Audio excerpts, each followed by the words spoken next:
அந்தணர் ஒருவர் முக்கியமான காரியத்திற்காக குளித்துவிட்டு ஈர உடையுடன் வீட்டை விட்டு தெருவில் இறங்கினார். அவருக்காகவே காத்திருந்தது போல ஒரு பூனை குறுக்கே ஓடியது. சனியன் பிடித்த பூனை என்று ஆங்காரமான குரலில் கத்தினார் அந்தணர்.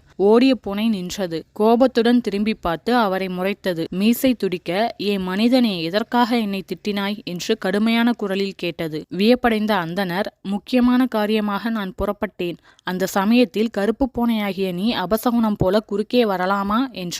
சற்று சமாதானமான குரலில் பூனை அவரை பார்த்து கேட்டது. எல்லாம் இறைவன் சித்தப்படிதான் நடக்கும் என்று நீ ஓதிய வேதங்கள் கூறவில்லையா? அப்படி இருக்க சகுனத்தின் பேரில் பழி போடுவது நியாயமா? இந்த சகுனம் பற்றி உனக்கு கற்பித்தது யார்? உன் தாயா, தந்தையா, குருவா, அல்லது நீ ஓதிய வேதங்களா? அனல் போல் பொழிந்த பூனையின் வாதங்களுக்கு பதில் சொல்ல முடியாமல் திணறினார் அந்தணர். பூனை தொடர்ந்தது. 3 நாட்களாக ஒரு எலியை குறிவைத்து நான் பாயும் போதெல்லாம் உங்கள் வீட்டிலிருந்து யாராவது குறுக்கே வந்துள்ளீர்கள். அதற்காக நான் உங்களை திட்டினேனா? சரி, நமக்கு இன்னும் நேரம் வரவில்லை என்று என்னை நானே சமாதானப்படுத்தி கொண்டேன். இன்றாவது அது சிக்கும் என்ற நம்பிக்கையில் நான் சென்று கொண்டிருக்கிறேன். அபசகுனம் என்று வீட்டுக்கு திரும்ப நினைத்த அந்தணர் தனது முடிவை மாற்றிக்கொண்டு பூனைக்கு வந்தனம் சொல்லிவிட்டு தன் பயணத்தை தொடர்ந்தது. நன்றி.